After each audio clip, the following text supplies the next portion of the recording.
Bismillahirrahmanirrahim. Assalamualaikum warahmatullahi wabarakatuh. Alhamdulillah kita semuanya bisa berjumpa lagi pada kesempatan kali ini. Semoga kita semuanya selalu diberikan kesehatan oleh Allah Subhanahu wa taala, dijauhkan dari segala mara bahaya apapun, dan semoga kehidupan kita semuanya selalu diberikan keberkahan oleh Allah Subhanahu wa taala. Amin ya Allah ya rabbal alamin. Alangkah baiknya untuk mengawali pertemuan kita pada hari ini, kita awali juga dengan membacakan sholawat kepada Rasulullah Shallallahu Alaihi Wasallam. Sallallahu ala Muhammad, Sallallahu alaihi wasallam, Sallallahu ala Muhammad, Sallallahu alaihi wasallam. Semoga dengan membacakan salawat kita ini kepada Rasulullah SAW, kita mendapatkan syafaatul uzma di yaumil qiyamah nanti dari Nabi Muhammad Sallallahu alaihi wasallam. Amin ya Allah ya rabbal alamin. Sahabatku semuanya, yang selalu pada kesempatan kali ini kita akan mencoba membahas tentang adab membuang hajat. Tidak boleh membuang hajat itu di tempat yang terbuka dengan menghadap kiblat atau membelakanginya.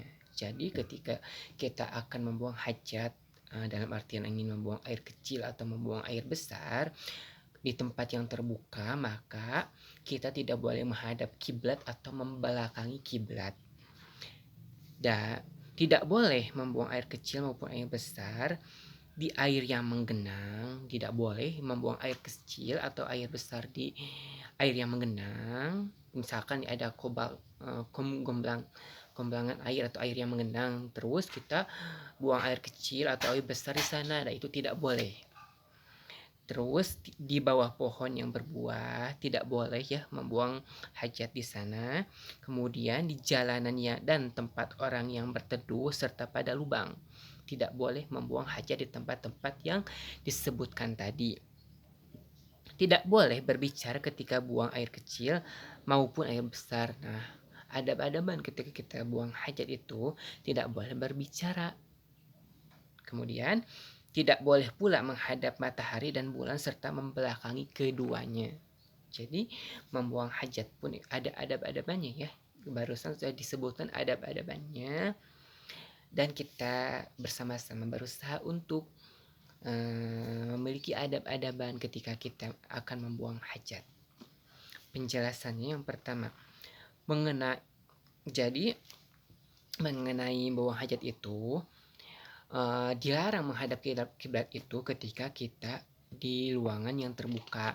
Tetapi misalkan ketika kita berada di dalam toilet atau di dalam WC, kemudian kebetulan WC tersebut menghadap ke kiblat, maka kita tidak berdosa membuang hajat ke arah kiblat, karena memang WC tersebut dibuat kebetulan menghadap ke kiblat, jadi tidak berdosa karena kita membuang hajatnya itu di tempat yang seharusnya itu di WC atau di toilet, dan toilet yang tersebut menghadap ke kiblat, jadi tidak berdosa karena itu di tempatnya. Kecuali ketika kita buang hajatnya di tempat terbuka, maka tidak boleh menghadap kiblat atau membelakanginya. Kemudian mengenai larangan tidak boleh membuang air kecil maupun air besar di air yang menggenang, Imam Muslim dan selainnya meriwayatkan dari Jabir bin Abdullah radhiyallahu anhu dari Nabi Muhammad SAW bahwa beliau melarang buang air kecil di air yang tidak mengalir. Buang air besar lebih jorok dan lebih utama untuk dilarang. Larangan di sini adalah makruh. Dinukilkan dari Imam Nawawi bahwa larangan di sini adalah pengharaman. Jadi ada yang memakruhkan dan ada pula yang mengharamkan membuang air besar atau kecil di air yang mengenang atau tidak mengalir. Tapi sebagian kebanyakan para ulama itu lebih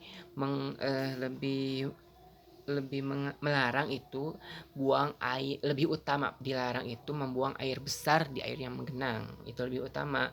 Tapi bukan berarti buang air kecil buang di air yang menggenang sama tidak boleh, tapi lebih dilarang lagi ketika kita membuang air besar di air yang menggenang.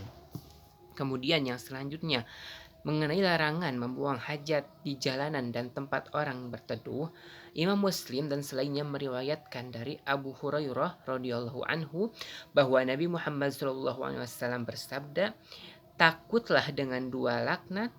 Para sahabat bertanya, "Apakah dua laknat itu, wahai Rasulullah?" Beliau menjawab, orang yang buang air besar di jalan manusia dan tempat mereka berteduh. Nah, jadi ketika kita ingin membuang air kecil atau besar, kita tidak boleh membuangnya di jalanan tempat manusia berjalan dan di tempat berteduhnya manusia, itu tidak boleh ya. Kemudian maksud dua laknat di sini yaitu dua perkara yang bisa mendatangkan laknat atau murka dari Allah, karena Allah tidak menyukai orang yang membuang hajat di tempat jalannya manusia dan di tempat berteduhnya manusia. Kemudian yang selanjutnya, mengenai larangan membuang hajat di lubang, Abu Daud radhiyallahu anhu dan selainnya meriwayatkan dari Abdullah bin Sarjis radhiyallahu anhu, dia berkata, Nabi melarang buang air kecil di lubang. Sudah jelas ya bahwa Nabi melarang kita membuang air besar atau air kecil di lubang. Kemudian yang selanjutnya, mengenai larangan berbicara ketika buang hajat, Imam Muslim dan selainnya meriwayatkan dari Ibnu Umar radhiyallahu anhu bahwa seorang laki-laki melewati Rasulullah Shallallahu alaihi wasallam ketika beliau sedang buang air kecil. Kemudian laki-laki ini mengucapkan salam kepadanya, tetapi beliau tidak menjawabnya. Karena apa? Karena ketika kita buang hajat itu dilarang untuk berbicara. Dan kemudian selanjutnya, mengenai larangan menghadap matahari dan bulan serta membelakangi keduanya, Imam Nawawi menyebutkan di dalam Al-Majmu' bahwa hadis yang menyatakan hal ini adalah dhaif, bahkan batil. Hukum yang benar dan masyhur adalah makruh menghadap keduanya. Jadi makruh ya hukumnya ketika kita menghadap bulan dan matahari atau membelakangi keduanya.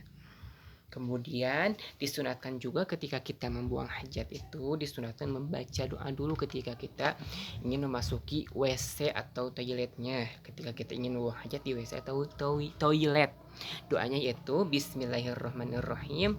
Doa mau masuk ke sini ya. Allahumma inni a'udzubika minal khubusi wal khobais. Kemudian ketika kita keluar WC juga harus membacakan doa. Ya, jangan lupa doanya seperti ini. Bismillahirrahmanirrahim. Ghufranakal hamdulillahillazi adhaba 'annil adza wa 'afani. Alhamdulillahillazi azaqani lazzatu wa abqa fi quwwatahu wa dafa'a 'anni adza. Shadaqallahul 'azim. Mungkin itu saja yang dapat saya sampaikan. Semoga bermanfaat, khususnya bagi saya, umumnya bagi kalian semua yang mendengarkan video ini. Kurang lebihnya mohon maaf. Wassalamualaikum warahmatullahi wabarakatuh.